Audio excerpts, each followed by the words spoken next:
You can see the screen?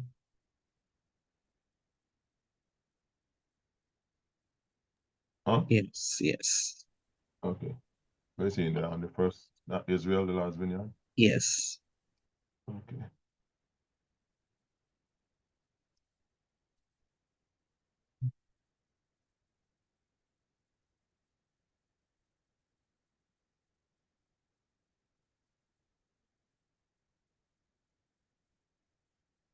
Greetings, family.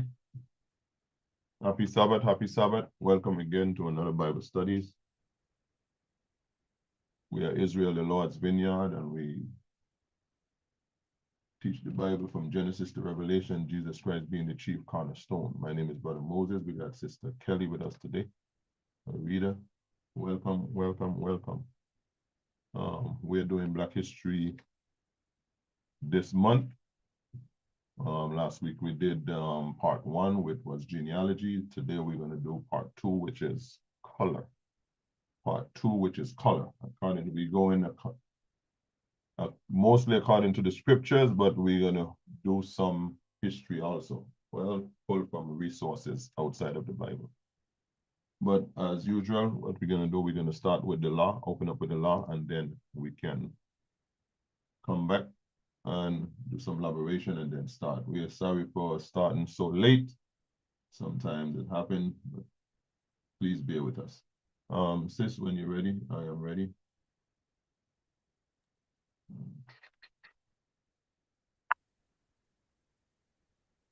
And God spake all these words, saying, I am the Lord thy God, which have brought thee out of the land of Egypt, out of the house of bondage.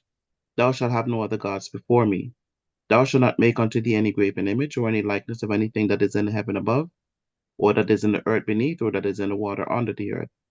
Thou shalt not bow down thyself to them, nor serve them. For I, the Lord thy God, am a jealous God, visiting the iniquity of the fathers upon the children, unto the third and fourth generation of them that hate me, and showing mercy unto 1,000 of them that love me and keep my commandments. Thou shalt not take the name of the Lord thy God in vain, for the Lord will not hold him guiltless that taketh his name in vain. Remember the Sabbath day to keep it holy. 6 days shalt thou labor and do all thy work, but the seventh day is the Sabbath of the Lord thy God. In it thou shalt not do any work, thou, nor thy son, nor thy daughter, thy manservant, nor thy maidservant, nor thy cattle, nor thy stranger that is within thy gates. For in 6 days the Lord made heaven and earth, the sea, and all that in them is, and rested the seventh day. Wherefore the Lord blessed the Sabbath day and hallowed it. Honor thy father and thy mother, that thy days may be long upon the land which the Lord thy God giveth thee. Thou shalt not kill, thou shalt not commit adultery, thou shalt not steal, thou shalt not bear false witness against thy neighbor, thou shalt not covet thy neighbor's house, thou shalt not covet thy neighbor's wife, nor his manservant, nor his maidservant, nor his ox, nor his ass, nor anything that is thy neighbor's.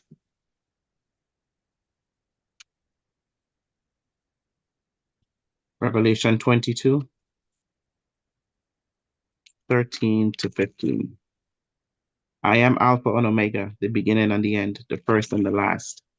Blessed are they that do his commandments, that they may have right to the tree of life, and may enter into the gates into the city.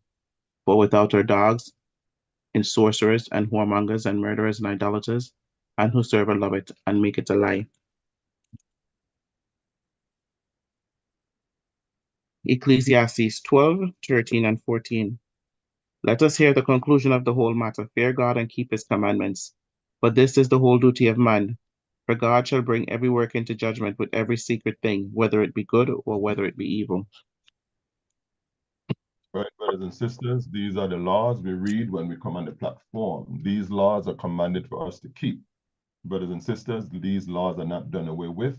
Anyone that is telling you that you don't have to keep these laws, they are trying to rob you of your salvation. And we always urge the people, brothers and sisters, don't let no one steal your crown. With that being said, again, happy Sabbath, happy Shabbat. To all the Sabbath keepers, welcome. To all those that are looking on, please like, subscribe, and share. Like, subscribe, and share. Like, subscribe, and share, and please do so. Well, again, we are doing Black History Month. This month, they made up for us to do Black History, I guess. month of February. So I'm doing a lesson, and it's going to have multiple parts. And we have basically 3 or 4 parts. Last week we did genealogy. So this week we're going to do color. Color. What color are these people in the Bible according to the scriptures? We are going directly concerning the children of Israel, God's chosen people. So again, today is color. My name is Brother Moses. We got Sister Kelly reading with us today. And welcome, brothers and sisters. Well, we're going to start out this lesson. First, let me see. Fair use, fair use. Copyright disclaimer under Section 107 of the Copyright Act of 1976. Allowance is made for fair use for the purposes of such as criticism, comments, news reporting, teaching, scholarship, education, and research purposes. So we have pictures on my slide, and I do not own the rights to none of them. This is for educational purposes only.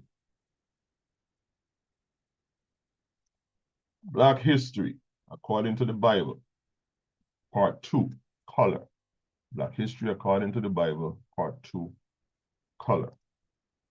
So this is the Zondervan Compact Bible Dictionary, the Zondervan Illustrated Bible Dictionary. And we're going to read a clip out of there.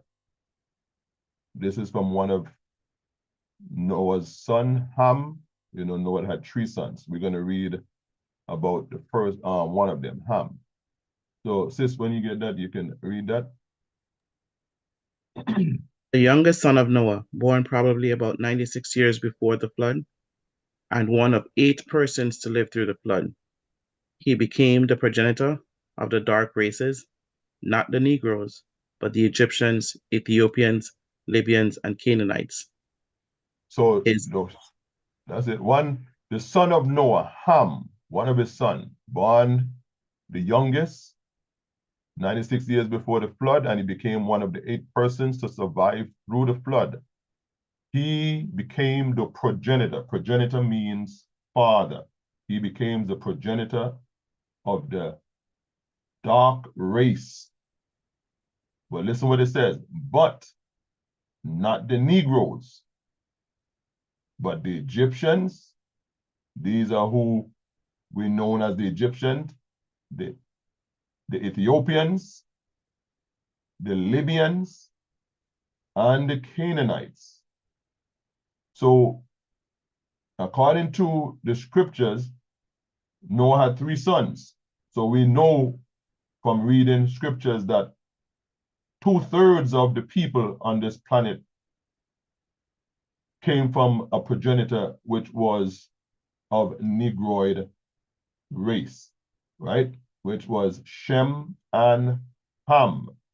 Ham is the progenitor of the, as we just read, the Ethiopian, the Egyptian, the Libyan, the Canaanite. And Shem was another, that's where Abraham came from. And we read from out of Japhet, Noah's other son, is where the European, where we get this European race came from. So let's go to the book of Genesis. We're going to, Genesis 42, and we're going to read from verse 3 to verse 8. Genesis 42. And we're going to read from verse 3 to verse 8. Remember, today's title is color. Color. What color is these, the descendants of Shem? What color? When you get it, sis, verse 3 to verse 8 of Genesis 42. and Joseph, do you want me to read from the KJV or NLT? Everybody NLT. Read from verse 1 to verse 8. Read from verse 1 to verse 8. Okay. Please. When Jacob heard that grain was available in Egypt, he said to his sons, Why are you standing around looking at one another? I have heard there is grain in Egypt. Go down there and buy enough grain to keep us alive, otherwise we'll die. So Joseph's 10 older brothers went down to Egypt to buy grain. But Jacob wouldn't let Joseph's younger brother, Benjamin, go with them, for fear some harm might come to him. So Jacob's sons arrived in Egypt along with others to buy food, for the famine was in Canaan as well. Since Joseph was governor of all Egypt and in charge of selling grain to all the people, it was to him that his brothers came. When they arrived, they bowed before him with their faces to the ground.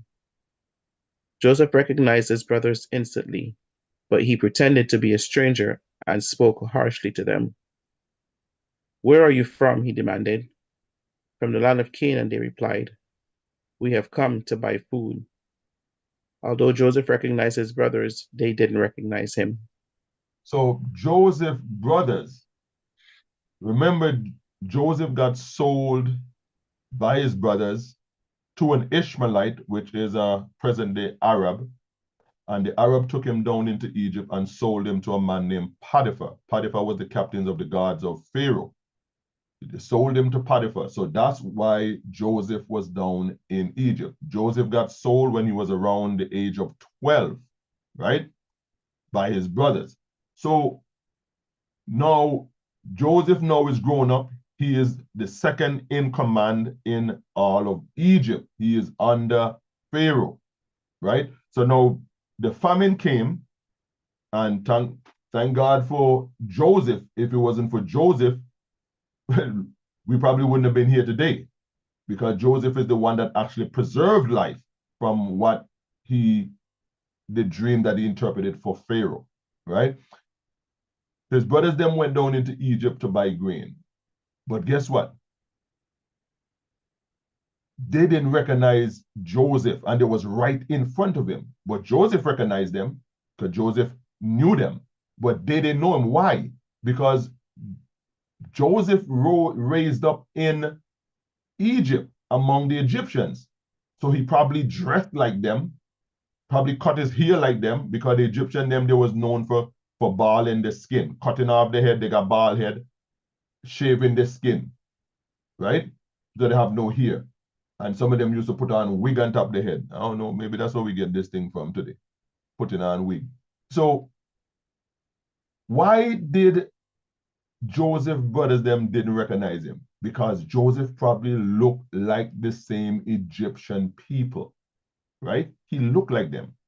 So we have a direct relationship with Egypt. When you read the Bible, Israel is always going down into Egypt for some reason. So them and the Egyptian, the ancient Egyptian, not the modern day Egyptian, always had a relationship, right? So again, Joseph recognized his brothers, but they didn't recognize him. And one of the reasons, brothers and sisters, I'm telling you, is because Joseph now probably looked like a regular Egyptian.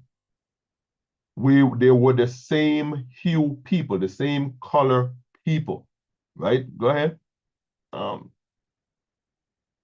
So this is a picture of the ancient Egyptian. Do you see what color they are, brothers and sisters? They are melanated people. They are black people. All on the walls of the pyramids over there, they got artwork. And the thing with people and nations, they always leave history of themselves in the land where they come from, in the country where they live. So they know they have artwork, they draw on the walls, and these are the depiction of those ancient people that used to be in Egypt, the ancient pharaohs. They were melanated people. So Joseph raised up among these people. If Joseph was another color, so for instance, he was white, don't you think his brothers then would have recognized him? Because he would not look like the Egyptians, but because they were the same color people, he blended in with them. And I'm going to show you another example when he came to Christ, right? Let's go to Genesis 49, and we're going to read something about Jacob, given the prophecy of his sons. Genesis 49. We're going to read verse 1 to verse 2. And for time's sake, we're going to skip down to verse 28 and read from 28 to 33. And we're reading the NLT version, brothers and sisters. We're reading the NLT version, right? So Genesis 49.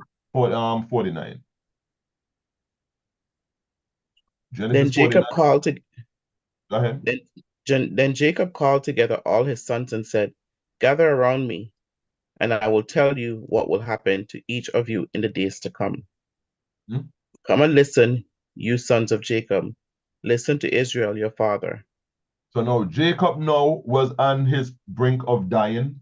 So he called his sons before him and he said, I'm going to tell y'all what's going to happen to y'all in the near future, right? And this, he is telling them, is concerning over there in that part of the world.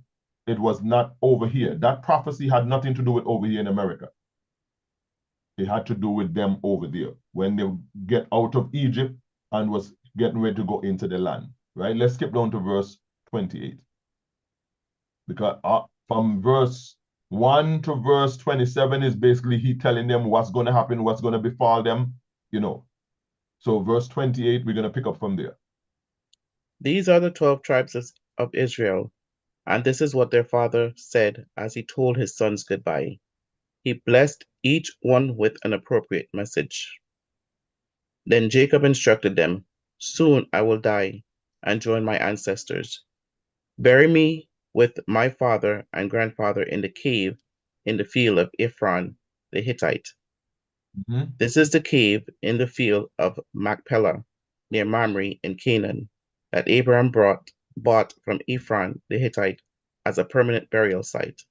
Mhm. There Abraham and his wife Sarah are buried. There Isaac and his wife Rebekah are buried. And there I buried Leah." Because that's a piece of plot, a piece of land that Jacob bought from a Hittite. So he can use it for a burial plot for them, right? Go ahead. It is the plot of land and the cave that my grandfather Abraham bought from the Hittites. When Jacob had finished his charge to his sons, he drew his feet into the bed, breathed his last, and joined his ancestors in death. So when Joseph finished giving them, man, my blood just run cold. I don't know what happened. Like a chill just went through my body. When Joseph finished his prophecy about telling his sons then what's going to befall them, he drew up his foot in his bed and he breathed his last and he died. And he said he took his last and he went to join his ancestors in death. So let's see what happened around when Jacob was being buried, when they went to bury their father Jacob. Let's go to Genesis 50. Go into the next chapter, Genesis 50, and we're going to start from verse 1. We're going to read from verse 1 to verse 11. Genesis 50, 1 to 11. When you get it, I'm ready when you're ready. Joseph threw himself on his father and wept over him and kissed him. Then Joseph told the physicians who served him to embalm his father's body, so Jacob was embalmed. So, we have when people die today, they embalm them, right? I agree that back in the day, this embalming that we just do today with the dead, we got it from the Egyptians. We got it from back then because they was embalming dead from the beginning of times. So that's why we have up to this day that they embalm the dead, right? So in Egypt, we got a lot of stuff from Egypt, like makeup, wigs, embalming, all of that came out of Egypt, right? Go ahead, sis. The embalming process took the usual 40 days, and the Egyptians mourned his death for 70 days. When the period of mourning was over, Joseph approached Pharaoh's advisors and said, "Please do me this favor and speak to Pharaoh on my behalf. Mhm. Tell him that my father made me swear an oath. He said to me, 'Listen, I'm about to die. Take my body back to the land of Canaan and bury me in the tomb I prepared for myself. So Mhm. please allow me to go and bury my father. After his burial, I'll return without delay.'" So Joseph now sent message to Pharaoh and asked Pharaoh to allow him to go and bury his father. because his father already gave them instruction that he don't want to be buried in Egypt. Take him back to the land that he bought and bury him there. So Joseph sent message to Pharaoh to ask Pharaoh, hey, allow me to go and bury my father, and when we are finished, we will return. Right? Go ahead. Pharaoh agreed to Joseph's request. Go and bury your father, as he made you promise, he said. So Joseph went up to bury his father. He was accompanied by all of Pharaoh's officials, all the senior members of Pharaoh's household, and all the senior officers of Egypt. Mhm. Joseph also took his entire household and his brothers and their households, but they left their little children and flocks and herds in the land of Goshen. Mhm. A great number of chariots and charioteers accompanied Joseph. So Joseph took all the people of Israel. Only the kids them had stayed back in land of Goshen, because this was a big procession. You know, when they bury Bob Marley, the whole of Jamaica was on the side of the road watching this procession going down. The same way when Jacob was going to be buried, all of them went. Only the children were left back in the land of Goshen. Right? Go ahead. When they arrived at the threshing floor of Atad, near the Jordan River, they held a very great and solemn memorial service with a 7-day period of mourning for Joseph's father. Mhm. The local residents, the Canaanites, watched them mourning at the threshing floor of Atad. Then they renamed that place, which is near the Jordan, Abel Mizraim, for they said, "This is a place of deep mourning for these Egyptians." But this is a place for great mourning for who? For these Egyptians. But was Jacob an Egyptian? No. When people see Israel amongst the Egyptian, they can't tell the difference. They look like the same people because they're the same color people. If Joseph them and his, because in the land of Goshen, the Israelite, they multiply. Remember the scripture said they multiply and grew so vast in numbers. So people seeing them, they would have known that they were of not the same people if they were of a different color. But because they're the same color people, they blended in. That's why Israel always had a relationship with the Egyptian, with Egypt. They said, this is a great mourning for these Egyptians. And who said that? The Canaanites. But were they all Egyptians? No. They were Israelites. Some Egyptians and stuff went down with them with chariots, but this is Israelite people. They were all people of melanated color. They were all black people. Again, remember the Egyptian them. They are melanated people. The ancient Egyptian. I'm not talking about the modern Egyptian. Let's go to Exodus chapter 2. Exodus chapter 2. We're going to read verse 1 to verse 9 and 16 to 19. When you get it, I'm ready when you're ready.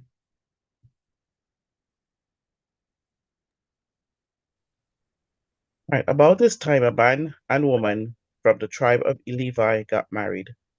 The woman became pregnant and gave birth to a son. She saw that he was a special baby and kept him hidden for 3 months.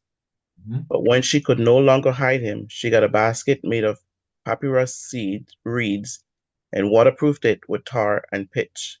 She put the baby in the basket and laid it among the reeds along the bank of the Nile River. So this is talking about Moses, the birth of Moses, right? Go ahead. The baby's sister then stood at a distance, watching to see what would happen to him. Soon Pharaoh's daughter came down to bathe in the river, and her attendants walked along the riverbank. When the princess saw the basket among the reeds, she sent her maid to get it for her. When the princess opened it, she saw the baby. The little boy was crying, and she felt sorry for him. "This must be one of the Hebrew children," she said. But remember, at that time, why did Moses' mother hid him?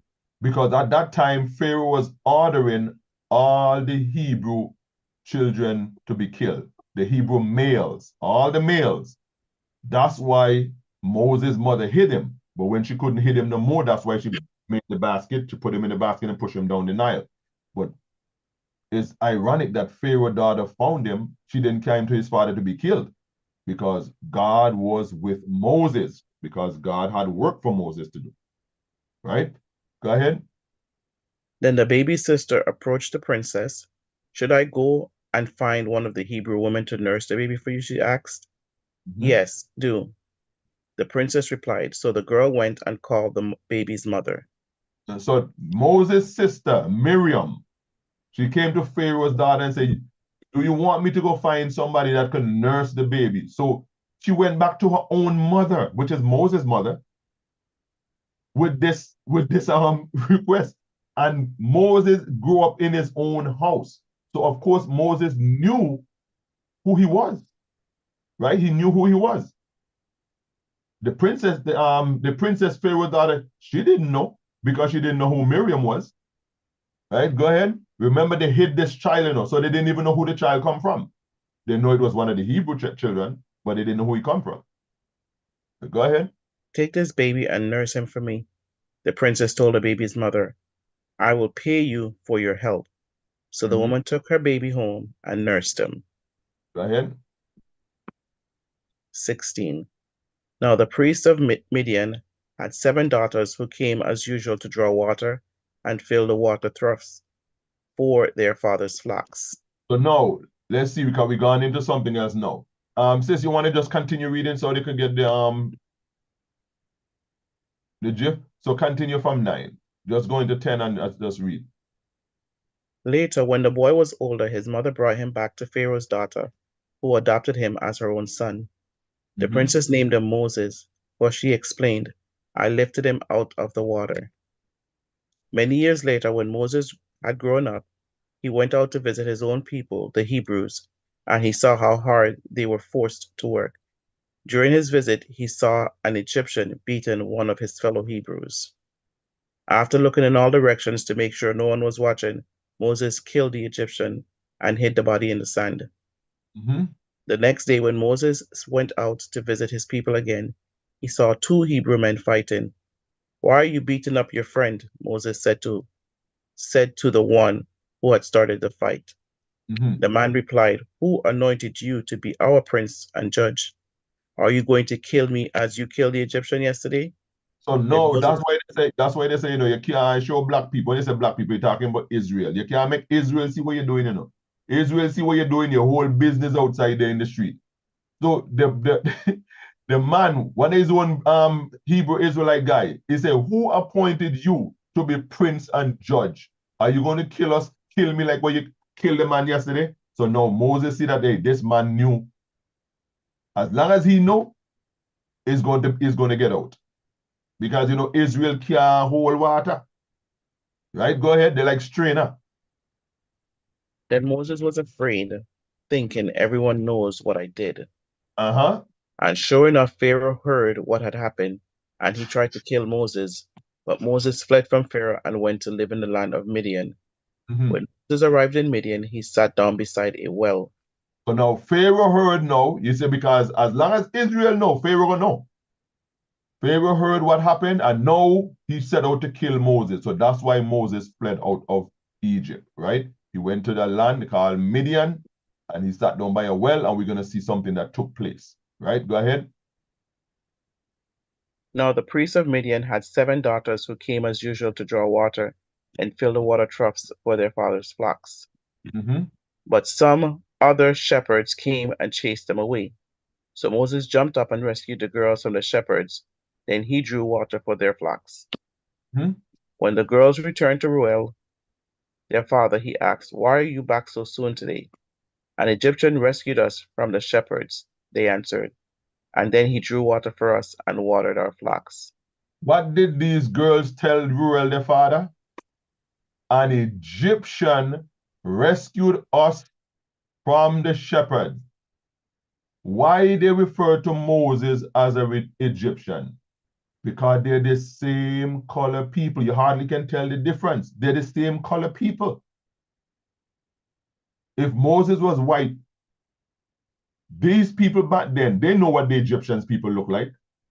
So if Moses was white, do you think that these girls would have told their father an Egyptian rescued them? No, because they know the Egyptian them is black people. So they saw Moses, they thought Moses was an Egyptian because they're the same hue people. They're the same people, same color people. So they say Egyptian rescued us from the shepherd, and he also drew water for us to water our flocks. So this is Moses referred to as an Egyptian because they're the same color people. Let's go to Exodus 4. Now we're going to read verse 1 to verse 7. Read it, Sister Shanique, what's going on? Exodus 4, 1 to 7. I'm ready when you're ready. NLT, Shanique. Moses protested again. What if they won't believe me or listen to me? What if they say the Lord never appeared to you? Then the Lord asked him, What is that in your hand? A shepherd's staff, Moses replied. Throw it down on the ground, the Lord told him. So Moses threw down the staff, and it turned into a snake. Moses jumped back. So this is the case with the burning bush, that Moses saw the bush burning, and he went there and the angel spoke to him out of the bush, right? Go ahead. Then the Lord told him, Reach out and grab its tail. So Moses reached out and grabbed it, and it turned back into a shepherd's staff in his hand. Perform this sign, the Lord told him. Then they will believe that the Lord, the God of their ancestors, the God of Abraham, the God of Isaac, and the God of Jacob, really has appeared to you.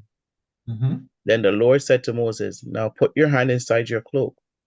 So Moses put his hand inside his cloak, and when he took it out again, his hand was white as snow, with a severe skin disease.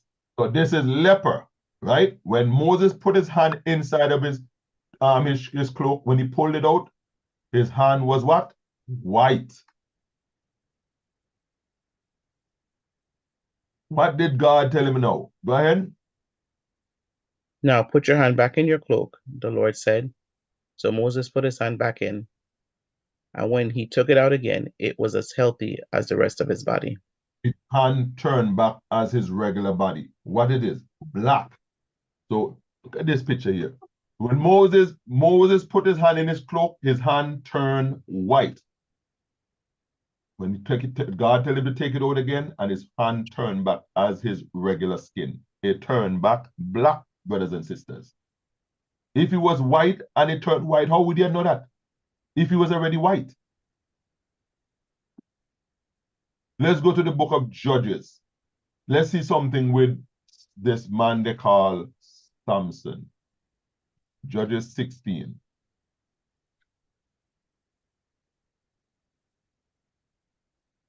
Judges 16, and we're going to read verse 13 to verse 19. Judges 16, we're going to read verse 13 to verse 19. When you get it, I'm ready when you're ready. Then Delilah said, You've been making fun of me and telling me lies. Now tell me how you can be tied up securely. Samson replied, If you were to weave the 7 braids of my hair into the fabric on your loom and tighten it with the loom shuttle, I will become as weak as anyone else. So while he slept, Delilah wove the 7 braids of his hair into the fabric. And these are 7 locks, brothers and sisters. Samson had dreadlocks, right? Go ahead. As a matter of fact, hold on there.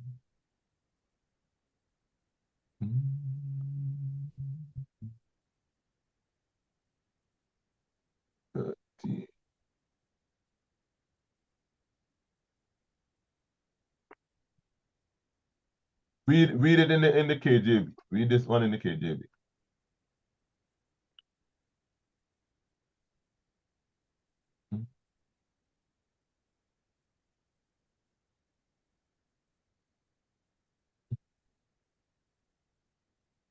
And Delilah said unto Samson, Hitherto thou hast mocked me and told me lies. Tell me wherewith thou mightest be bound, And he said unto her, If thou weavest the 7 locks on my head with the web. And she fastened it with the pin, and said unto him, The Philistines be upon thee, Samson. And he awaked out of his sleep, and went away with the pin of the beam, and with the web. And she said unto him, How canst thou say, I love thee, when thine heart is not with me? Thou hast mocked me with these 3 times, and hast not told me wherein thy great strength lieth. So Delilah was trying to get the secret of Samson. Why is he so strong? Because she was what? Paid money. She was going to be paid money to get the secret from him, right? So he lied to her first. Tell her, if you weave the 7 locks on my head, then I will lose my strength. When she did it, when he fell asleep, and when he wake up, he bust the thing that he got tied up with.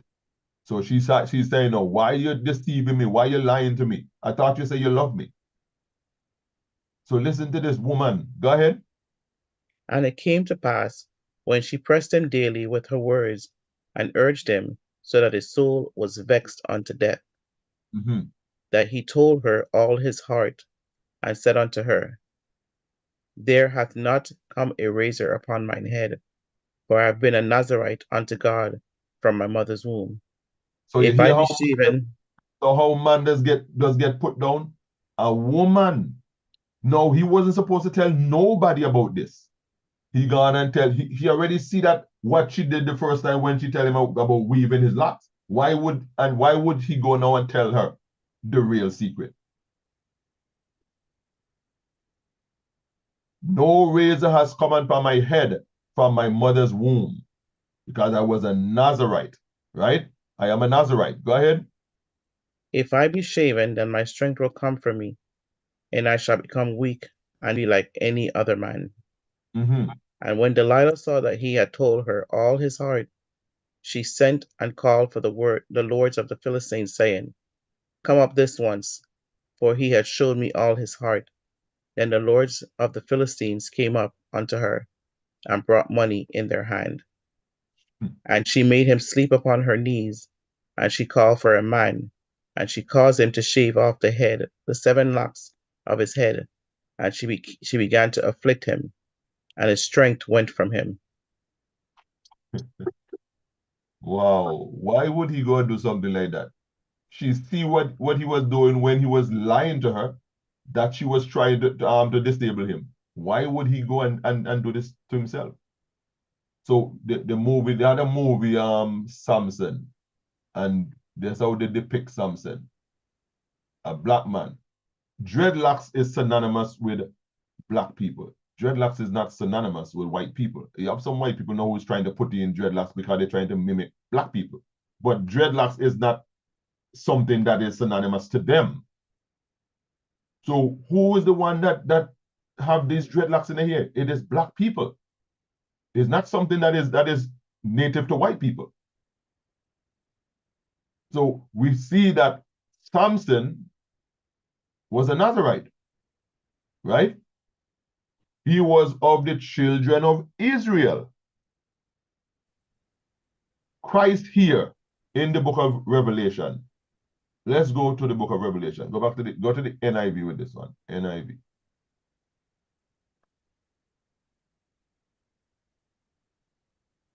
Revelation chapter 1. And we're going to read verse 9 to verse 19. Revelation chapter 1. We're going to read verse 9 to verse 19.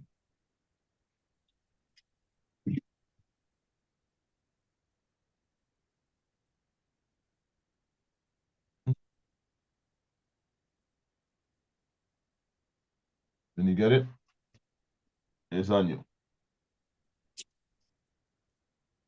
Revelation chapter. I, John, your brother and companion in the suffering and kingdom and patient endurance that are ours in Jesus, was on the island of Patmos because of the word of God and the testimony of Jesus. On the Lord's day, I was in the spirit, and I heard behind me a loud voice like a trumpet, which said, Write on a scroll what you see and send it to the 7 churches, to Ephesus, Smyrna, Pergamum, Thyatira, Sardis, Philadelphia, and Laodicea. So the voice tell John, write what you see in the book, right? That's why we are reading it today, right? That's why we are able to read it today. Go ahead. I turned around to see the voice that was speaking to me, and when I turned, I saw 7 golden lampstands, and among the lampstands was someone like a son of man, dressed in a robe reaching down to his feet, and with a golden sash around his chest. The hair on his head was white like wool, as white as snow, and his eyes were like blazing fire. So the hair on his head was like wool. So this man that John saw had woolly hair, right? Go ahead. His feet were like bronze glowing in a furnace, and his voice was like the sound of rushing waters. In his right hand he held 7 stars, and coming out of his mouth was a sharp, double-edged sword. His face was like the sun, shining in all its brilliance. When I saw him, I fell at his feet as though dead.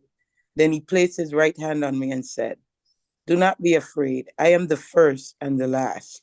I am the living one. I was dead, and now look, I am alive forever and ever. So And I hold the keys." So who is John referring to? Who is John giving the description of? This is Christ, the same one that was dead and now alive. He is the one that is referred to as the first and the last, the one that was dead and now alive and live forever, and hold the keys of what? And I hold the keys of death and Hades. Write therefore what you have seen, what is now, and what will take place later. So the voice Christ tell John to write what you have seen. So that's why we're able to read it now, that John saw Christ had woolly hair. Who is synonymous with woolly hair? Black people is the one that have woolly hair. That's not white people here. White people have straight hair. Christ had woolly hair. Not only that, his feet was the color of burnished brass, like it was burned. So if his feet was like as burnished brass, like it was burned, then what color his face is? I know his face is not going to be a different color from his feet.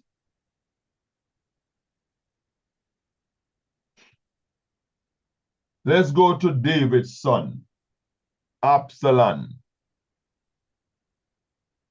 Let's go to David's son, Absalom. Remember we just saw Samson, the Nazarene, had dreadlocks in his hair.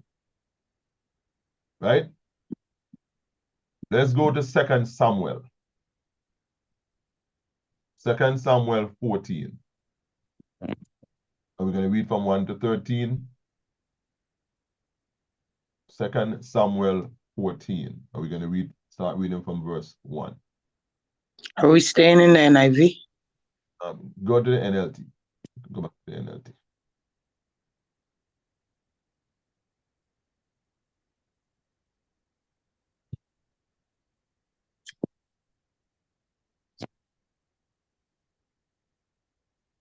Yeah, sis, stay in the NIV. Stay in the NIV, please. Stay in the NIV. And then when we're done with Absalom, we'll go back to the NLT.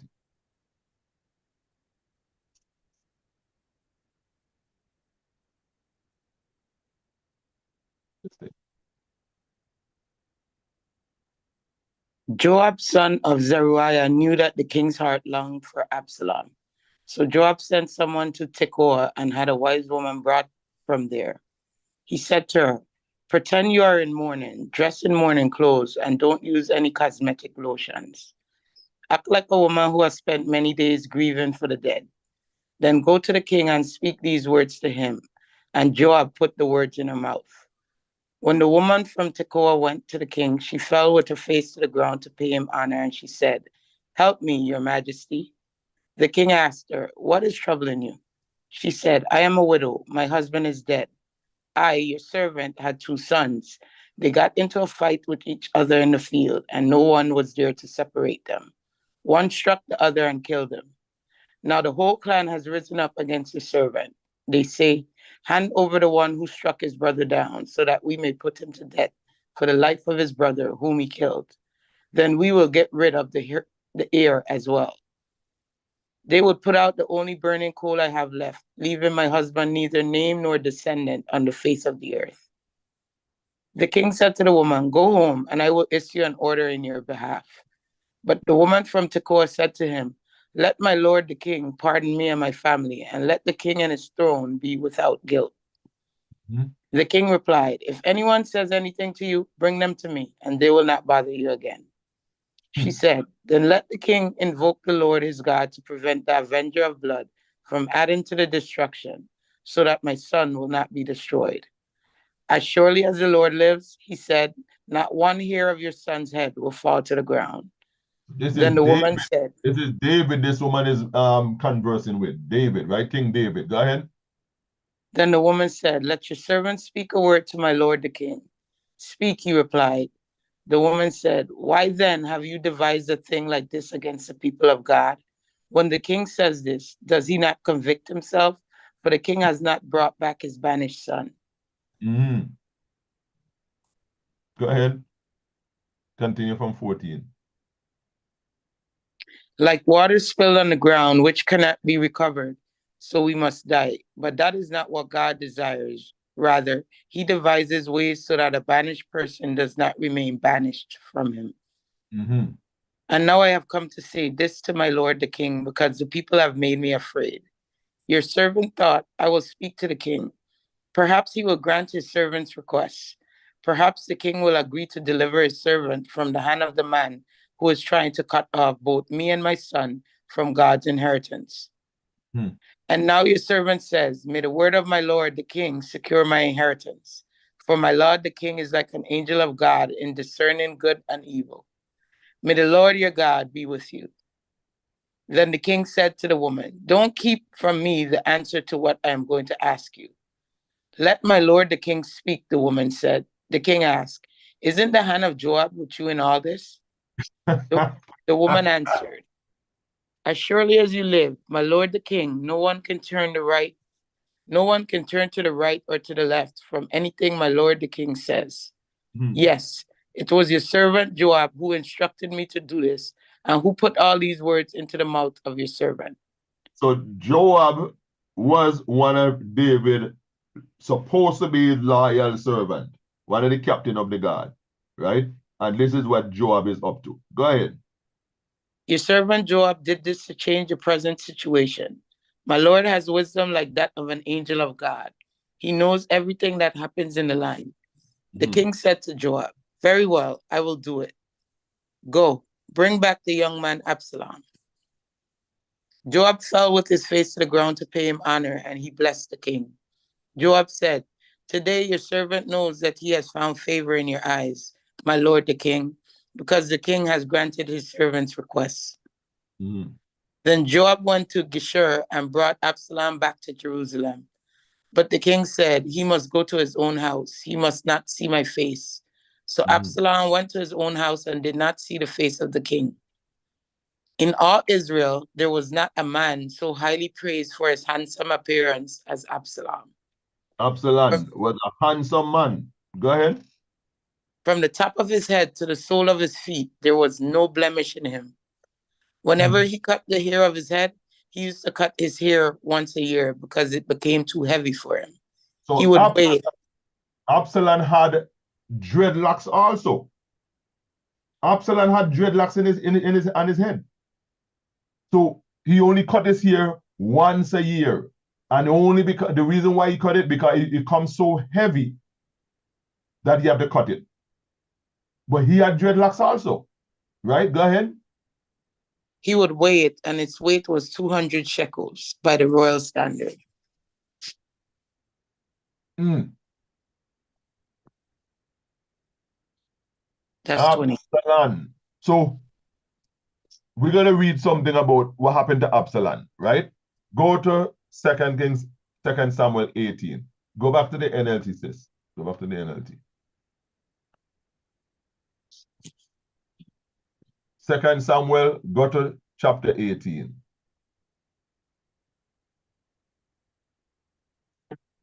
Now we're going to read from 1 to 17. 2 Kings 18, 1 to 17.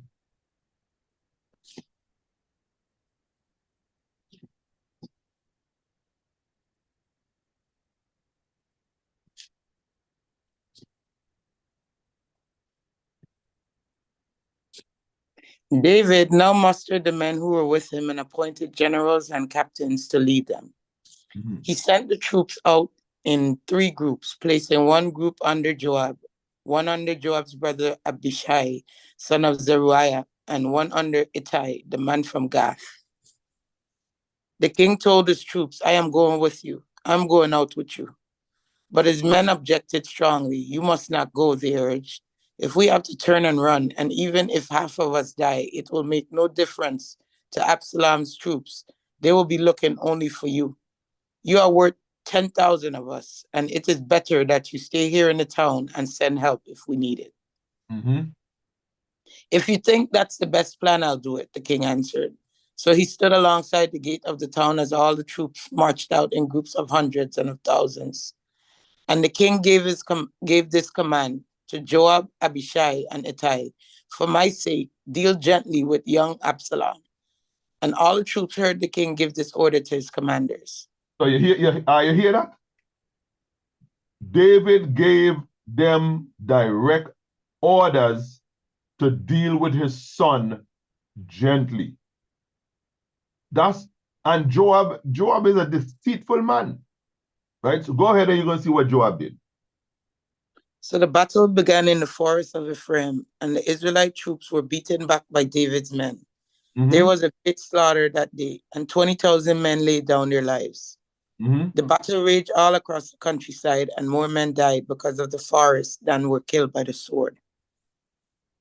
During the battle, Absalom happened to come upon some of David's men. He tried to escape on his mule, but as he rode beneath the thick branches of a great tree, his hair got caught in the tree. His mule kept going and left him dangling in the air. So hold on. So why is it that Absalom here got caught in the thicket? Huh?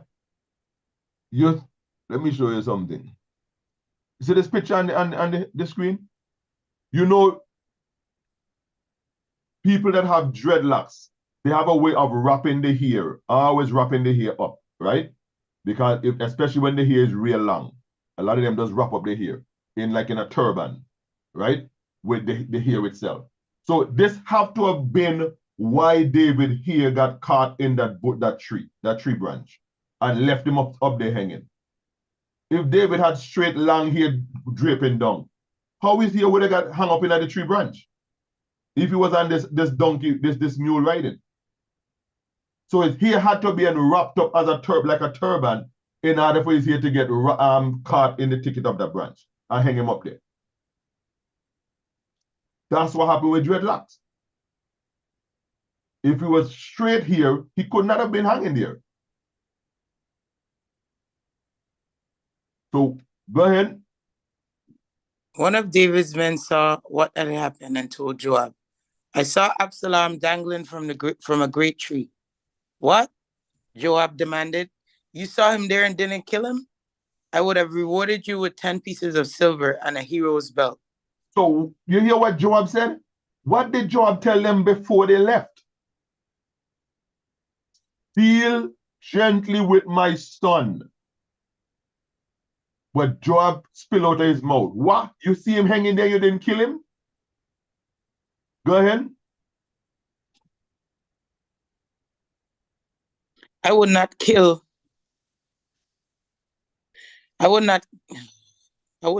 the king's son for even 1,000 pieces of silver, the man replied to Joab. We all heard the king say to you and Abishai and Ittai, for my sake, please spare young Absalom. And wow. If I have betrayed...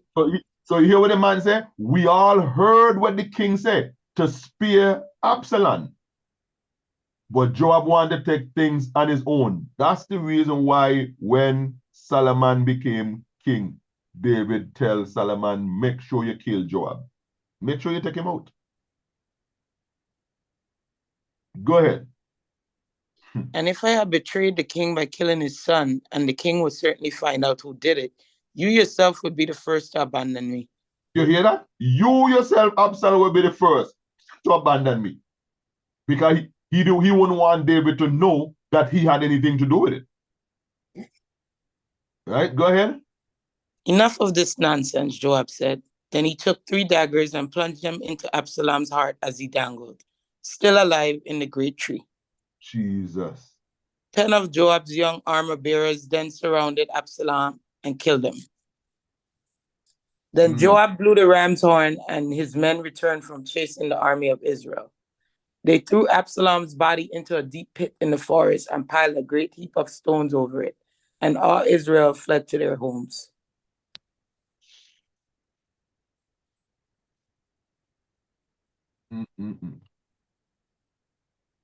Go ahead. You got to go to 26.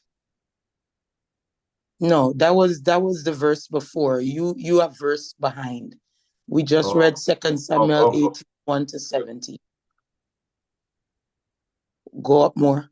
Okay. Okay. Yeah, that's where we are. That's where we are. So we see that Absalom had natty dread on his head. It was wrapped up in a bun, and that's the reason why he got caught by the branch and left him hanging up there. That's the reason why. Right? Let's go now to Revelation chapter 2. We had read Revelation chapter 1 earlier concerning Christ and his woolly hair. Let's go to Revelation 2 and read 17 and 18. And we're going to see it's not no different. Anyone with ears to hear must listen to the Spirit and understand what he is saying to the churches.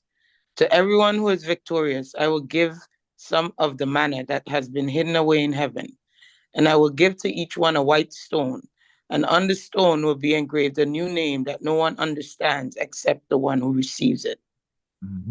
Write this letter to the angel of the church in Thyatira. This is a message from the Son of God, whose eyes are like flames of fire, whose feet are like polished bronze. Right? This message from the Son. This is Christ, the Son of God, whose eyes are like flames of fire and whose feet are like polished bronze. Polished bronze, brothers and sisters, is not white. Polished bronze is not white. Let's read something in the book of Songs of Solomon. I hear a lot of brothers read this, and I'm going to tell you or show you the mistake that I hear all of them not say, most of them not says. So first of all, read this. Song of Solomon. This book is known also as the Song of Songs and the Canticles. Authorship is ascribed to Solomon. The story is of a deep, pure love between a man and a woman. Solomon writes of the beauty and the sacredness of such devotion. The story symbolizes the great love of God for his people. So this story, Songs of Solomon, is not about Solomon. It's not about Solomon. It's actually Solomon is writing about Israel and their God. That is what Songs of Solomon is about. It's a love story between God and his people, Israel. So I hear a lot of people when they read Song of Solomon, they say it's black. That is not talking about Solomon. That is talking about Christ. And I'm going to show you. So Songs of Solomon, chapter 1. Hold on, let me get there.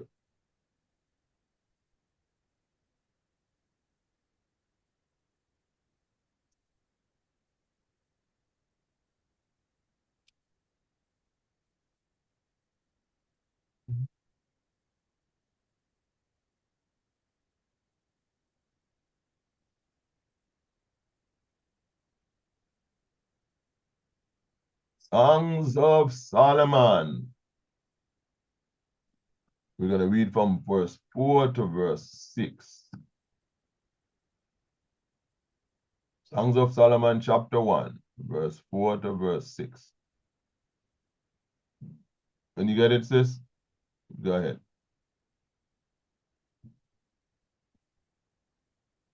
Take me with you. Come, let's run. The king has brought me into his bedroom. How happy we are for you, O king. We praise your love even more than wine. How right they are to adore you. I am dark but beautiful, O woman of Jerusalem, dark as the tents of Kedar, dark as the curtains of Solomon's tents. Don't stare at me because I am dark. The sun has darkened my skin. My brothers were angry with me. They forced me to care for their vineyards, so I couldn't care for myself, my own vineyard. So this, when the other one again, sister, go back to the King James, and we're gonna read the rest from the King James, the KJV, until we get all that songs. This. So in the KJV, Songs of Solomon, verse 4, it said, "Draw me, we will run after thee. The king has brought me into his chambers." This is actually a love story. It's a parable about Christ and the children of Israel. Christ and his people. That is what it's about. It's not about Solomon. "We will be glad and rejoice in thee. We will remember thy love more than wine, and the upright love thee. I am black, but comely, O ye daughters of Jerusalem." The daughters of Jerusalem is Israel. The daughters of Jerusalem is Israel. "As the tent of Kedar," it's saying like the tents of Kedar. "Is black like the curtains of Kedar." Kedar is the Ishmaelite people. "As the curtains of Solomon." If this is talking about, if Solomon here is talking about himself, Solomon would say, "As my curtain." But this is someone talking about Solomon's curtains. So he said, "As the curtains of Solomon." And I'm going to show you. "I am black but comely, O ye daughters of Israel," which is Jerusalem, "as the tent of Kedar, as Solomon's curtains. Look not upon me, because I am black, because the sun have looked upon me. My mother's children were angry with me." And I'm going to show you who is these mother's children and who were they angry with. "They made me the keeper of the vineyards, but my own vineyard have I not kept." Who is his own vineyard? Israel is his own vineyard. Israel is Christ's vineyard. Right? Let's go, because we're trying to run this down. We want to see who is this man that is referred to here as black. And we're going to see that is not Solomon. It is actually Christ it is referring to. Let's go to Psalms. Remember this, brothers and sisters. "My mother's children were angry with me. They made me the keepers of vineyards," plural, "but my own vineyard have I not kept." Let's go to the book of Psalms, Psalm 69. Psalms 69, and we're going to read verse 6 to verse 9. Psalm 69, 6 to 9. Stay in the KJV. Psalm 69, 6 to 9. Go ahead when you're ready. Let not them that wait on thee, O Lord God of hosts, be ashamed for my sake. Let not those that seek thee be confounded for my sake, O God of Israel. Because for thy sake I have borne reproach. Shame hath covered my face. It's for thy face, for thy sake, I was born reproach. Shame has covered my face. Go ahead. I am become a stranger unto my brethren, and an alien unto my mother's children. Hold on. Remember, we just read in Songs of Solomon, "My mother's children were angry with me." So here he said, "I have become a stranger unto my brethren and an alien unto my mother's children." This is Christ. This is referring to Christ, the one that was a stranger unto his mother's children. We're going to keep reading. Go ahead. For the zeal of thine house hath eaten me up, and the reproaches of them that reproached thee are fallen upon me. Didn't he read in Songs of Solomon, "I was born a reproach"? So Christ is saying, the one them that sin against you, Father, I am the one that have to pay the price. The one them that went against you, now I have to come and die for them. The reproach of them that reproach you has fallen on me. I have to pay the price. I have become an alien unto my mother's children. Let's keep reading, because we're still hunting it down. Let's go to John chapter 1, and we're going to read 6 to 13. John chapter 1, 6 to 13. There was a man sent from God whose name was John. The same came for a witness, to bear witness of the light, that all men through him might believe. Mhm. He is not that light, but was sent to bear witness of that light. Mhm. That was the true light, which lighteth every man that cometh into the world. And that true light was Christ. He was that true light. Go ahead. He was in the world, and the world was made by him, and the world knew him not. He was in the world. Who was in the world? The same one that made the world, the same light, which is Christ. He was in the world, and the world was made by him, and the world knew him not. Go ahead. He came unto his own, and his own received him not. Mhm. But as many as received him, to them gave he power to become the sons of God, even to them that believe on his name. So he came unto his own, and his own received him not. That's the same one that is talking about my mother's children was angry with me. Right? Go ahead. Which were born not of blood, nor of the will of the flesh, nor of the will of man, but of God. Mm-hmm. Now let's go to Romans 15, and we're going to read 1 to 3. It's all, these precepts is all over the book, brothers and sisters. Romans 15, 1 to 3. We then that are strong ought to bear the infirmities of the weak, and not to please ourselves. Mm-hmm. Let every one of us please his neighbor or his God to edification. Mm-hmm. For even Christ pleased not himself, but as it is written, the reproaches of them that reproached thee fell on me. So even Christ pleased not himself, but as it is written. Where it is written, we read it in Songs of Solomon, we read it in John. It says, the reproaches of them that reproach thee has fallen on me. So the one them that sin against God, Christ had to come and pay the price.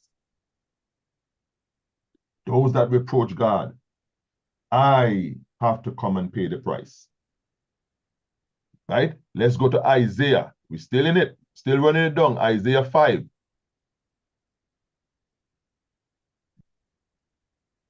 Isaiah chapter 5, and we're going to read verse 1 to verse 7 and 13 and 14. Isaiah chapter 5, we're going to read 1 to 7, 13 and 14. Go ahead. Now will I sing to my well-beloved a song of my beloved touching his vineyard. My Mhm. well-beloved hath a vineyard in a very fruitful hill. My well-beloved had a vineyard. Who is the well-beloved? Christ. Who is the vineyard? We are going to see who is the vineyard, right? My well-beloved has a vineyard in a very fruitful hill. Go ahead. And he fenced it, and gathered out the stones thereof, Mm-hmm. and planted it with the choicest vine, Mm-hmm. and built a tower in the midst of it, and also Mm-hmm. made a winepress therein.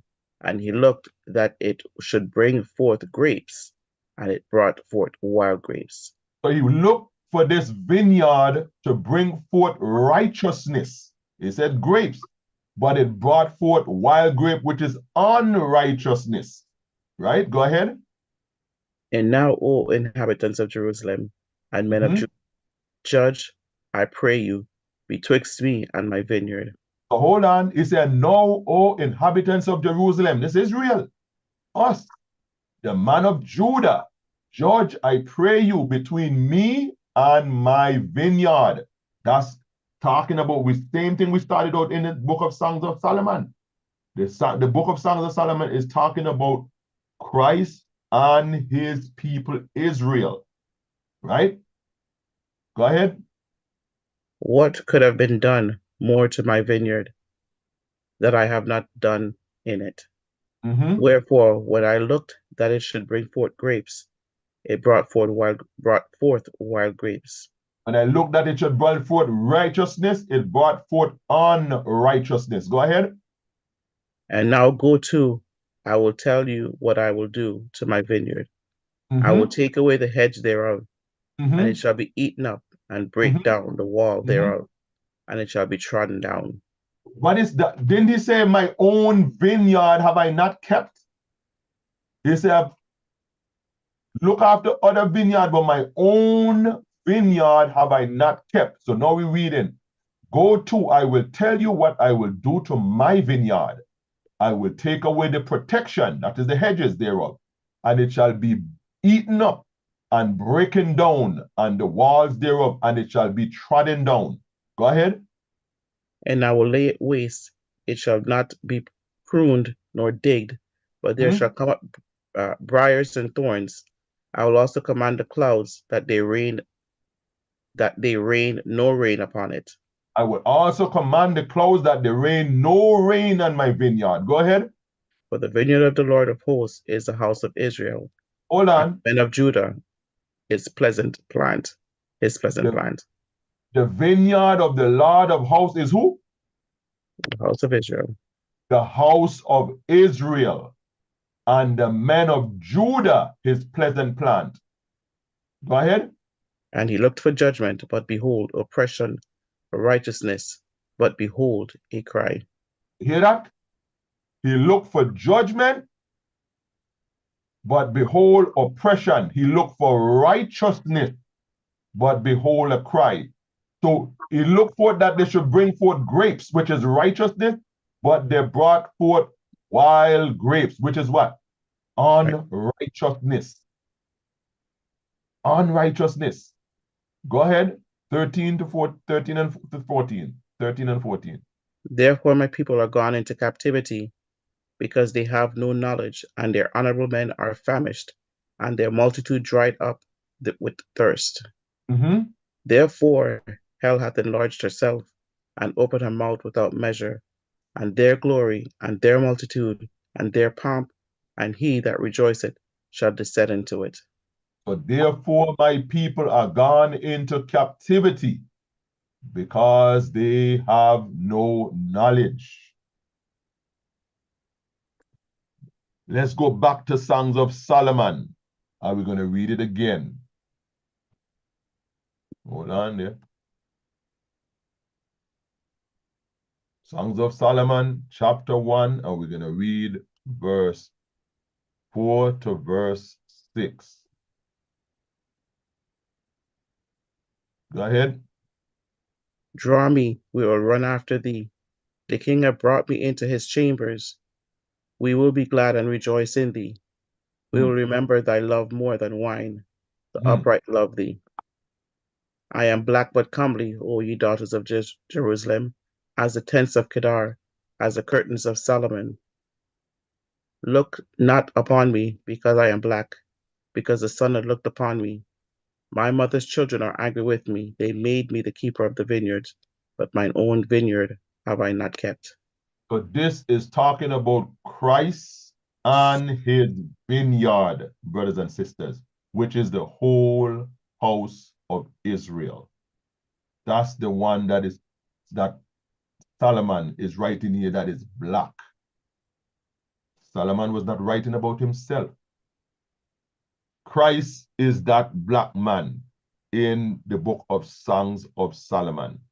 And the daughters of Jerusalem is the house of Israel, the vineyard. Let's move on. Let's go.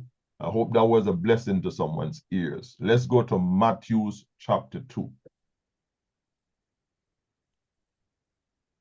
Matthew chapter 2, we're going to read verse 1 to verse 11. Matthew chapter 2. We're going to read verse 1 to verse 11. When you get it, NLT.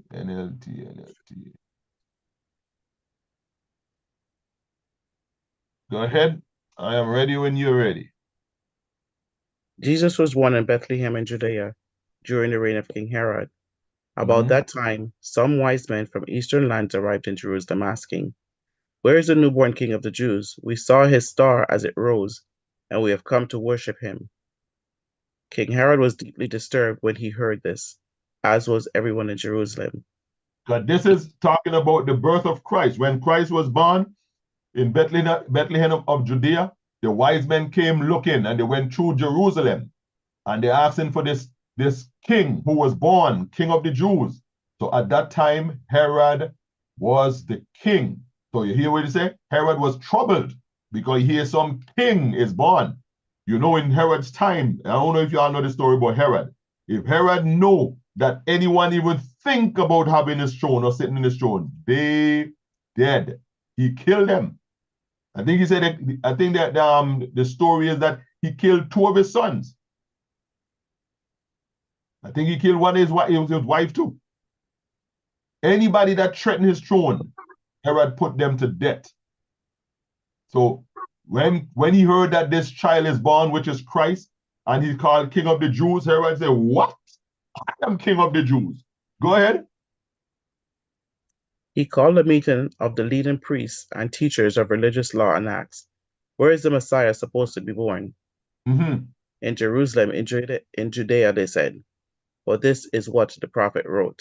In Bethlehem, in Judea, they said, for this is what was written by the prophet, right? So Herod called a meeting because he wanted to know, where is this Messiah that's supposed to be born? Go ahead. And you, O Bethlehem, in the land of Judea, are not least among the ruling cities of Judah, for a ruler will come from you, who will be the shepherd for my people Israel. So this was the prophecy that was written by the prophet. You, O Bethlehem, in the land of Judah, are you not the least among the rulers of the cities of Judah? And from you will come a ruler who will rule my people Israel. So this was the prophecy. Go ahead.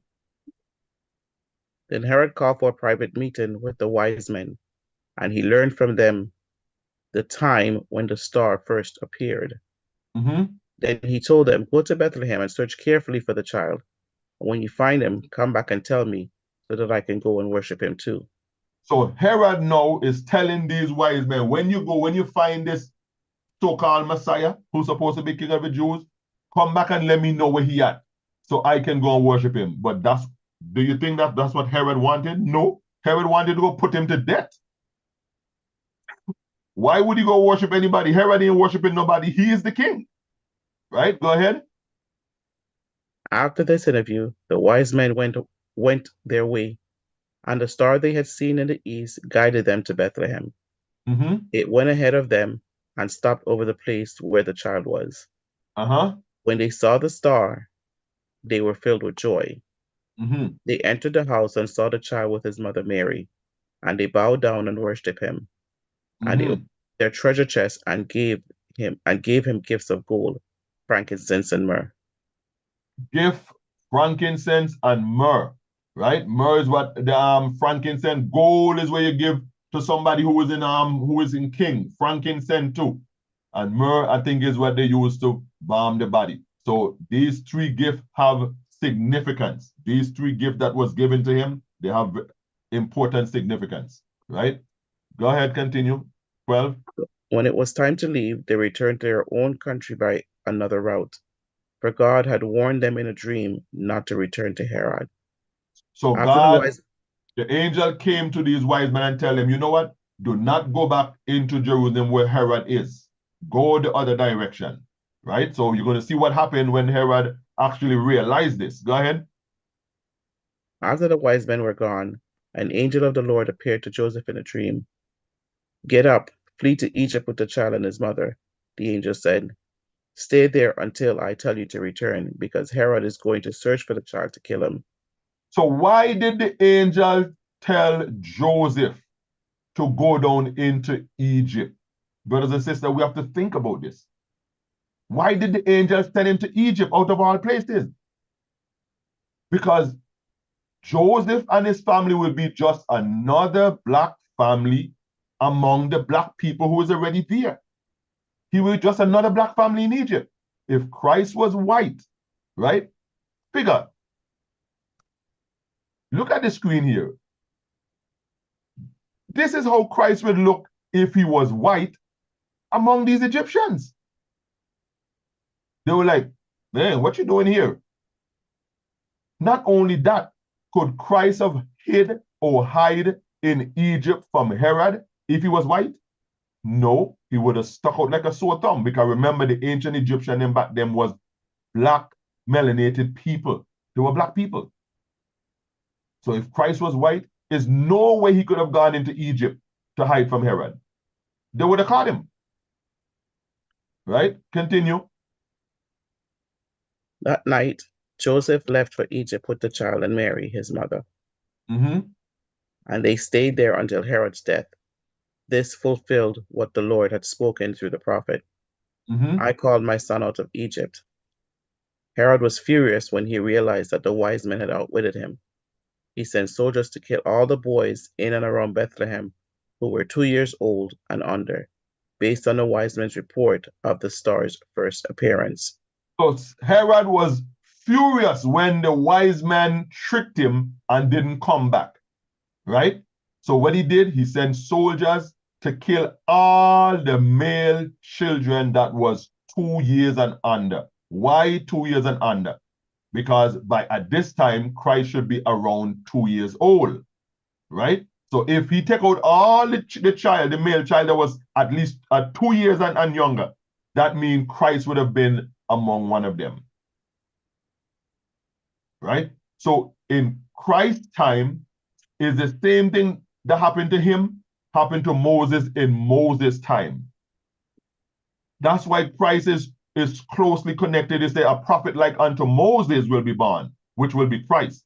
Because in Moses' time, what happened? Pharaoh killed all the male childs that was being born in Moses' generation. He killed all of them, and Moses was the only one that survived in his generation. And it's the same thing that happened to Christ in his generation. All the male children in his generation, Herod killed them.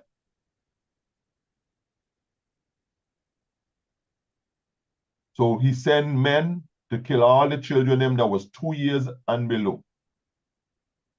Right, go ahead.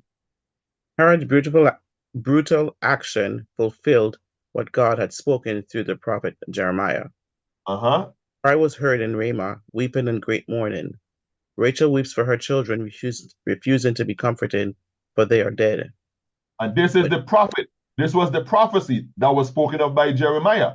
A cry was heard in Ramah, weeping, and a great mourning. Rachel weeps for her children, refusing to be comforted, for they are dead. Go ahead.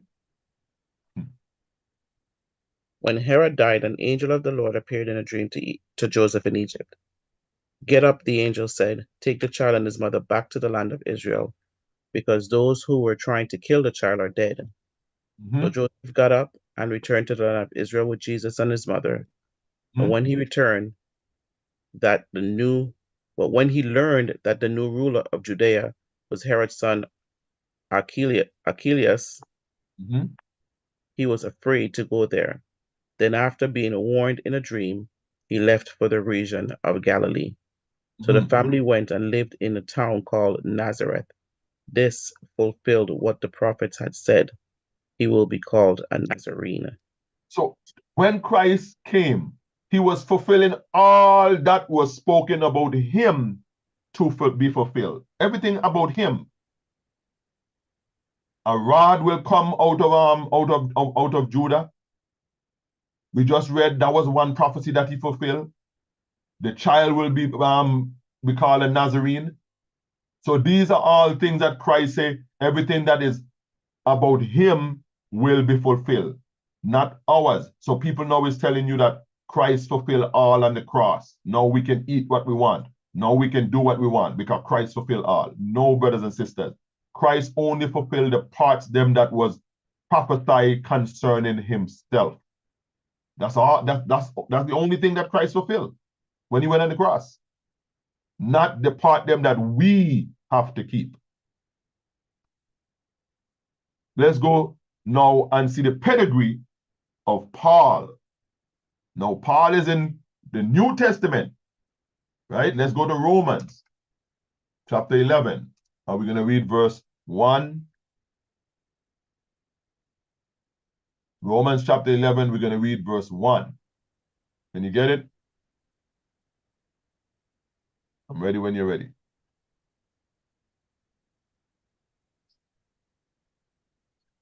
I asked then, has God rejected his own people, the nation of Israel? Of course not. I myself am an Israelite, a descendant of Abraham, and a member of the tribe of Benjamin. So Paul is giving you his pedigree. Paul is telling you, I am a member of the children of Israel. I am myself an Israelite. And I'm a descendant from what tribe? The tribe of Benjamin. So let's see. We know Paul is an Israelite because he just gave his pedigree. Let's go to Acts chapter 21 and see what Paul was referred to as, or what they thought Paul was. Acts chapter 21. Acts 21, and we're going to read 37 to verse 40. Acts chapter 21, we're going to read verse 37 to verse 40. When you get it, my sis, I'm ready when you're ready. As Paul was about to be taken inside, he said to the commander, "May I have a word with you? Do you know Greek?" The commander asked, surprised. "Aren't you the Egyptian who led a rebellion some time ago and took 4,000 members of the assassins out into the desert?" So what did this man, the commander, ask Paul? Aren't you the Egyptian who led a rebellion some time ago and took 4,000 members of the assassins out of the desert? Why would this captain, this guard, refer to Paul as an Egyptian? Because, brothers and sisters, we are the same color people. And we are always mistaken for Egyptian because Israel had a close relationship with those Egyptian because they're always in Egypt, in and out of Egypt. They're always in and out of Egypt. Their hue is the same. They are melanated people. If Christ was white, hear me, if Paul was white, sorry, why would this God ask Paul, aren't you an that Egyptian? They know that Egyptian people is not white people. They know that. So Paul is a black man from the tribe of Benjamin of the clan of Israel. That's why the man asked him, aren't you that Egyptian? So we had Paul mistaken for an Egyptian. We had Moses was mistaken for an Egyptian. We had Joseph and the Israelites, them that was in the land of Goshen, mistaken for Egyptians. So what conclusion can you come up with? You can't come up with no other conclusion that the Israelites, them were black people. Finish it, sis. Go ahead. No, Paul replied, "I am a Jew and a citizen of Tarsus in Cilicia, which is an important city. Please let me talk to these people." The commander agreed, so Paul stood on the stairs and motioned to the people to be quiet. Soon a deep silence enveloped the crowd, and he addressed them in their own language, Aramaic. So Paul said, no, I am not an Egyptian. I am a Jew and a citizen of Tarshish of Cilicia. Again, brothers and sisters, this is what the ancient Egyptian them look like. They were melanated people. They were black people. So if the Israelites were constantly mistaken for Egyptian, they had to be of the same hue, the same color. They could not be white.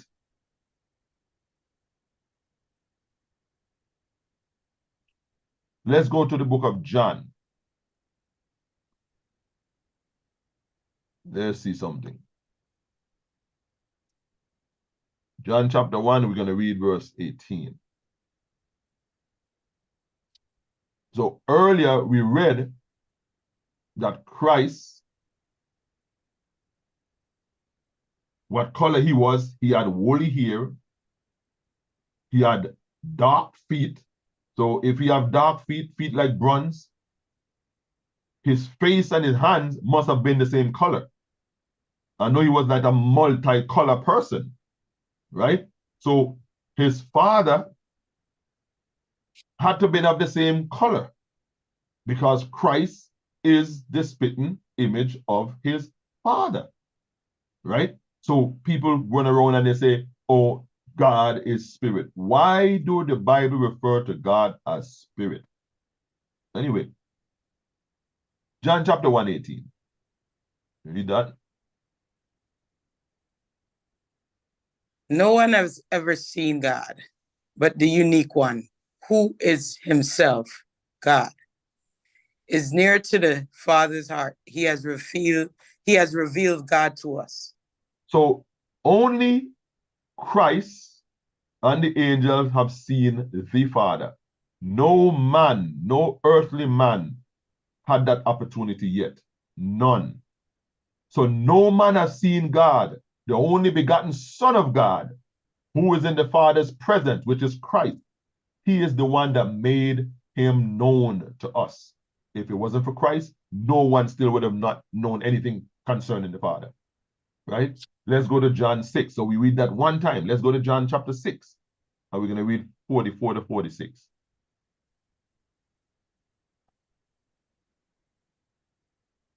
John 6, we're going to read 44 to 46. When you get it, I'm ready. For no one can come to me unless the Father who sent me draws them to me. And at the last day I will raise them up. As it is written in the scriptures, they will all be taught by God. Everyone who listens to the Father and learns from him comes to me. Not that anyone has ever seen the Father, only I, who was sent from God, have seen him. Woo! So it said, not that anyone, because no one have seen the Father, have seen the Father. But I. Only I, who was sent from God, have seen him. So when somebody tell you, oh, they seen God, they seen Father, did the Father come to Moses? No. Did Father come to Jacob, Isaac? No. Did the Father came to Moses? No. So who is this God back there that these people were seeing? It had to have been the Son of God, which is Christ. That's the only God or the only man that has ever dealt with human beings. The Father has never dealt with flesh and blood. He said, as it is written, they will all be taught of God. Everyone that listens to the Father, learn, cometh unto me. Not that anyone has seen the Father, only I, who was sent from God, has seen him. Only Christ. No one can say that they've seen the Father. The Father never appeared to anyone. Let's go to 1 John. 1 John 4, and we're going to read 10 to 12. And we're going to see the same thing. 1 John 4, 10 to 12.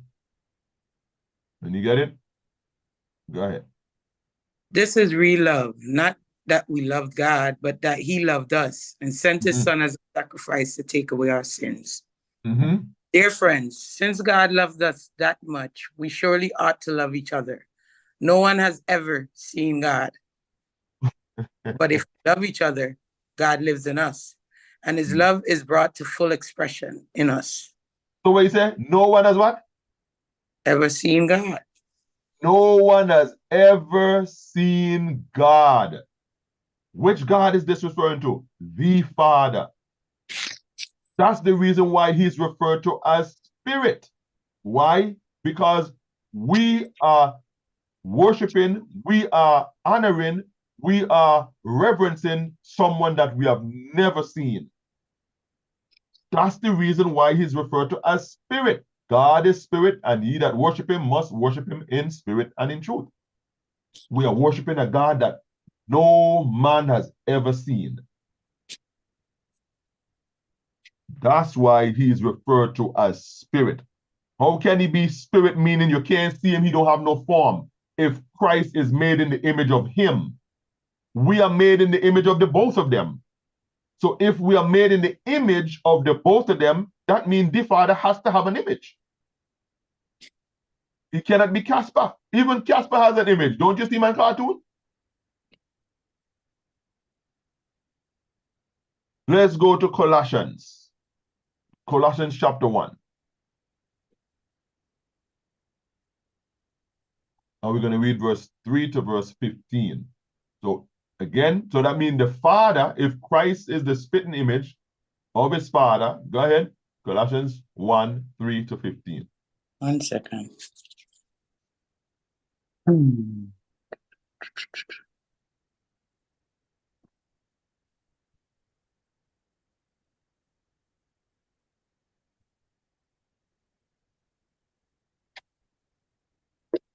We always pray for you, and we give thanks to God, the Father of our Lord Jesus Christ. For we have heard of your faith in Christ Jesus and your love for all of God's people, which come from your confident hope of what God has reserved for you in heaven. You have had this expectation ever since you first heard the truth of the good news. This same good news that came to you is going out all over the world. It is bearing fruit everywhere by changing lives, just as it changed your lives from the day you first heard and understood the truth about God's wonderful grace. Mm-hmm. You learned about the good news from Epaphras, or beloved co-worker. He is Christ's faithful servant, and he is helping us on your behalf. He has told you about the love for others that the Holy Spirit has given you. So we have not stopped praying for you since we first heard about you. We ask God to give you complete knowledge of his will and to give you spiritual wisdom and understanding. Then the way you live will always honor and please the Lord, and your lives will produce every kind of good fruit. All the while, you will grow as you learn to know God better and better. Yes, We also sir. pray that you will be strengthened with all his glorious powers, so you will have all the endurance and patience you need. May you be filled with joy, always thanking the Father. He has enabled you to share in the inheritance that belongs to his people who live in the light. For he has rescued us from the kingdom of darkness and transferred us into the kingdom of his dear Son, who Yes, he purchased is. our freedom and forgave our sins. Christ is the visible image of the invisible God. That says Christ is the visible image of the invisible God. God. So He if existed before anything was created and is supreme over all creation. For so if through him, God created everything in the heavenly realms and on earth. He made the things we can see and the things we can't see, such as thrones, kingdoms, rulers, and authorities in the unseen world. Everything was created through him and for him. That's it. So if Christ is the visible image of the invisible God, how is it they say that the Father is a spirit? Nobody can see him. So how Christ come in an image that you can't see? That don't make sense, brothers and sisters. If we are created in the image of Christ and his Father, that means the Father has to have an image. That's why we are able to be created in his image. So we read where Christ is the express image. Let's go to the book of Hebrews.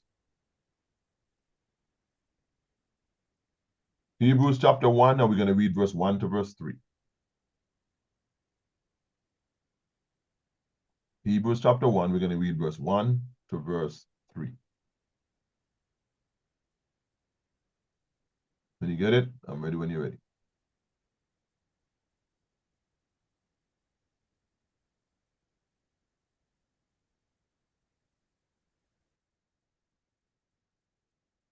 If you're reading, you're on mute. Long ago, God spoke many times and in many ways to our ancestors through the prophets. And now in these final days, he has spoken to us through the Son. God promised everything to the Son as an inheritance, and through the Son, he created the universe. So he has spoken to us through his Son. Right? Go ahead. The Son radiates God's own glory and expresses the very character of God, and he sustains everything by the mighty power of his command. When he had cleansed us from our sins, he sat down in the place of honor at the right hand of the majestic God in heaven. So can you do me a favor? Can you read verse 3 in the KJV?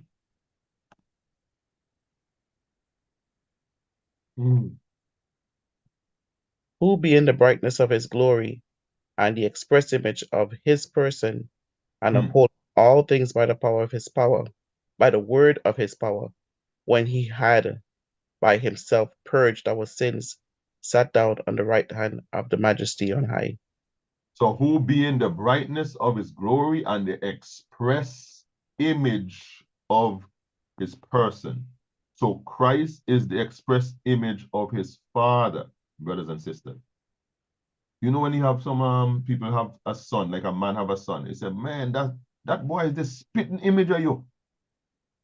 So God created a son, he make him look like himself. He make him to look like himself. Right? So the Father is the same hue of his son. The son is the same hue of his father.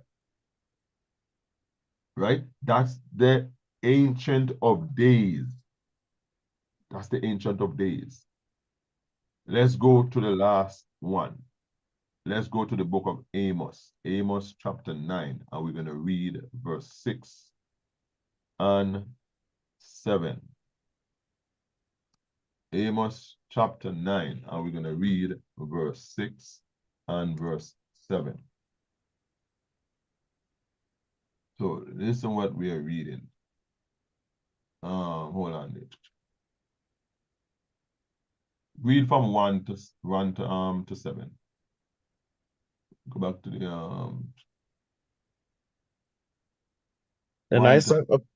Then I saw a vision of the Lord standing beside the altar. He said, strike the tops of the temple columns so that the foundation will shake.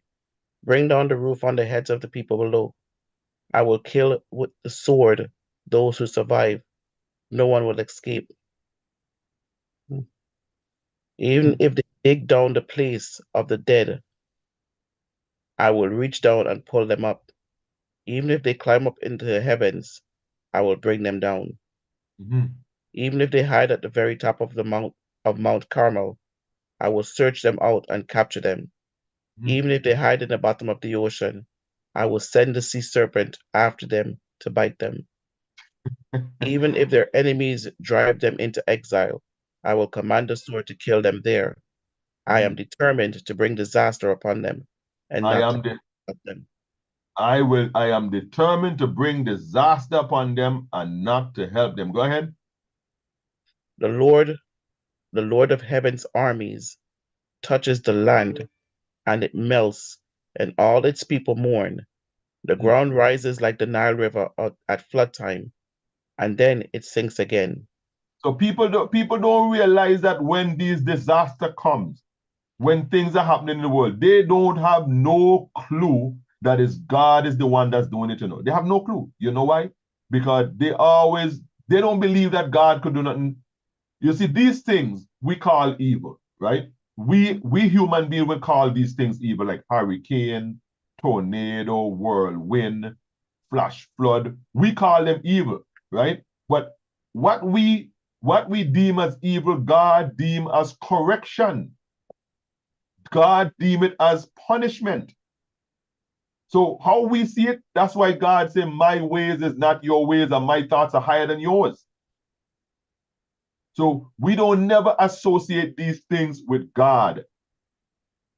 Because we don't say, nah, God ain't gonna kill 10,000 people. God ain't gonna kill 5,000 people. No, God will never let that happen. That's because they don't know who God is. They have no clue about God. They think God is this big teddy bear that does what we call evil or what we call wrong. It's not wrong in his eyes, but we are the one we see it as wrong or evil. He does it. Tornado, hurricane, flash flood, he is the one that does it because those waters can't pass without his command. They can't. Because all of these things, the elements, everything listens to him. They can't get by without he giving the command. Right? Go ahead, sis. The Lord's home reaches up to the heavens, while his foundation is on the earth. You hear that? He draws up water from the oceans and pours it down as rain on the land. The Lord is his name. You hear what he said? He draws up water from the ocean and pours it down on the land as rain. People have no clue. They say the Lord's home reaches up to heaven, the heavens, while its foundation is still on the earth. The Lord owns everything. Everything belongs to him. Everything, and everything obeys his command, whether we want to believe it or not. Even the animals. Right? Go ahead. Are you Israelites more important to me than the Ethiopians? Asked the Lord. I brought Israel out of Egypt, but I also brought the Philistines from Crete and led the Arameans out of Ker. Mhm. The So, Arameans. right? Go in the KJV and read 6 and 7. Oh my jeez. We have no clue, no clue, no clue. Man think that they are running things. We ain't running nothing but our mouth. Go ahead. It is he that buildeth his stories in the heaven, and hath founded his troop on the earth. Mhm. He that calleth for the waters of the sea, and poureth them out upon the face of the earth. The Mhm. Lord is his name. Mhm. Are ye not as children of the Ethiopians unto me, O Mhm. children of Israel? Said the Lord. Mhm. Mhm. Have not I brought up Israel out of the land of Egypt, and the Philistines from Kaphta, and Mhm. the Syrians from Ker? So why did God relate us to the Ethiopians? You see, the Ethiopian people, they never lost the heritage. They never was in subjection long enough to lose the heritage how these other nations did. The people in Egypt today, the modern day Egyptian, they are not the ancient Egyptians. They're not the ancient Egyptians. So God is smart. He is the one that took them out of the land. He's the one that did it. So now he know he know that the people them that in the land is not the ancient people, because they know they're different hue people, right?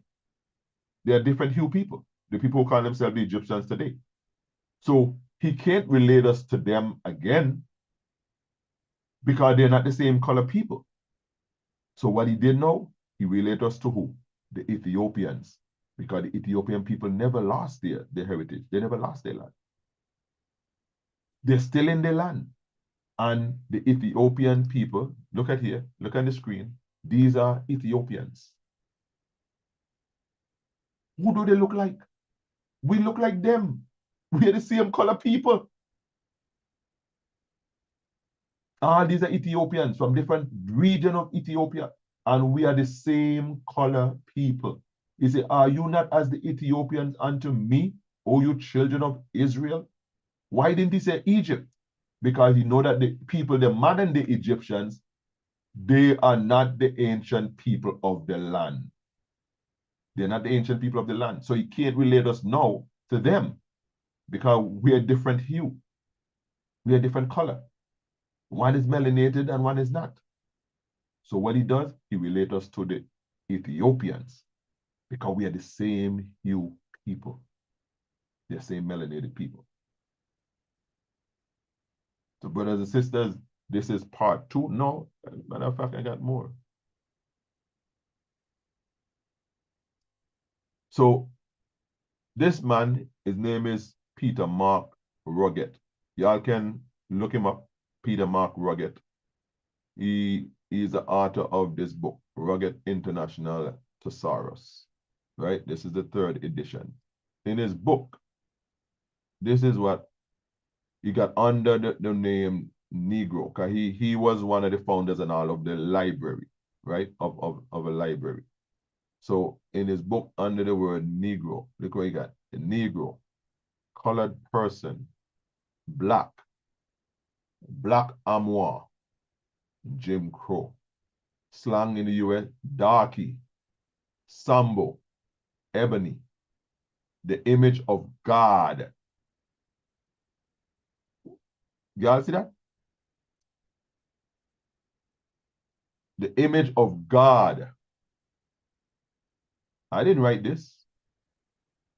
African, Ethiopian, Ethiopic, Ethiop, Swadi, colored man, You know, call us colored man, but ironically, they are the one color because everything, they change so many different colors. I don't know why they call black people colored people. Man of color, buck, Negro. So look at it. Man, nanny, auntie. So, you know, back home in the islands, we call children, we call them what we call them, Cordelia, Sister Kelly, Pickney, right? Pickney. You see that here? Pickney, yeah. Pickney. As a piccanini. That's what they call it, piccanini. Piccanini. But we say pickney. we say pickney, right? Left the pickney alone. You know what I mean? They call it piccanini, right? Negroid, mulatto, Afro-American, Afro-European, Afro-Asiatic.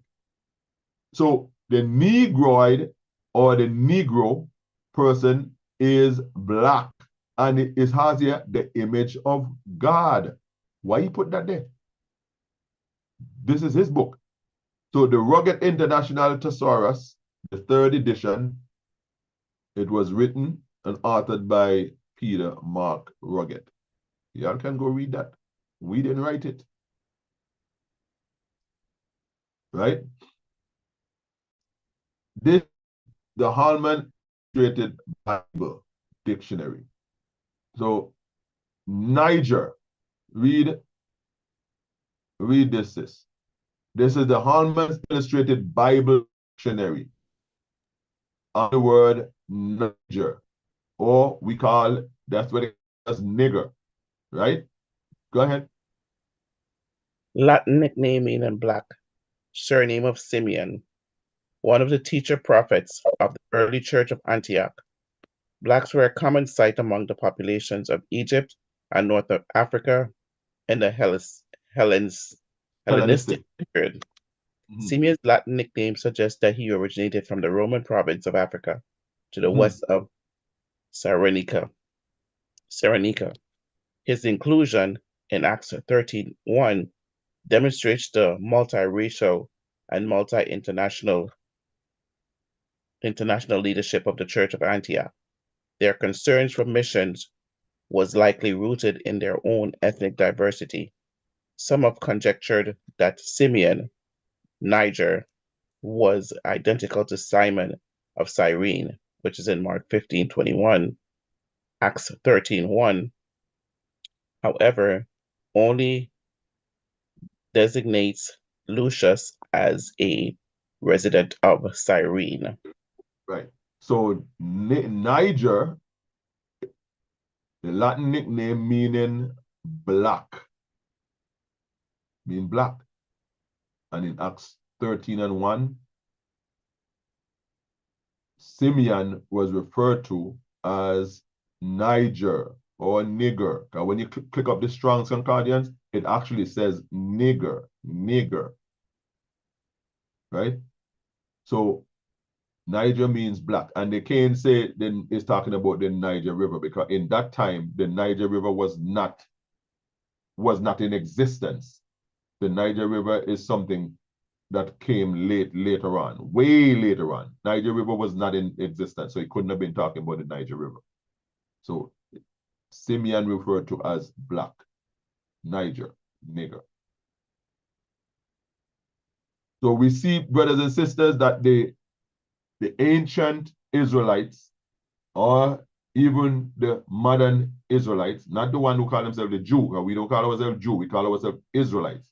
We are melanated people. They are melanated people, and they've been always associated with the Egyptians, who were the same color. We see that our brother Paul was mistaken for an Egyptian. Our brother Joseph, same thing. Our brother Moses, same thing. So we know that they are all hued people, melanated people, right? So the people who call themselves the Jews today, it couldn't be of the same people of the book. They could not be the same people of the book. So they are imposters, according to the book. They're imposters. So brothers and sisters, I hope this lesson was a blessing to someone. So we're going to close out. Sorry again for starting so late. You know, things happen, but we're gonna try to do better. So let's pray out. Our Father who art in heaven, Our Father which art in heaven, hallowed be thy name. hallowed be thy name. Thy kingdom come, Thy kingdom come, thy will be done in earth as it is in heaven. thy will be done in earth as it is in heaven. Give us this day our daily bread, Give us this day our daily bread, and forgive us our debts. and forgive us our debts, We forgive our debtors, as we forgive our debtors. and lead us not into temptation, And lead us not into temptation, but deliver us from evil. but deliver us from evil. Thine is the kingdom, For thine is the kingdom, and the power, and the power, glory, and the glory. in Jesus' precious name. Amen. Amen. Again, brothers and sisters, please, you can like, share, subscribe, and give us your feedback. You can give us your feedback and also your comments. They are welcome. Again, this is Israel, the Lord's Vineyard. My name is Brother Moses. We have Sister Kelly and we have Sister Shanique with us today. And we thank you for your presence. Please like and share the video, and subscribe, brothers and sisters. And see you again for part 3 next week if God's willing. And we thank you for your time.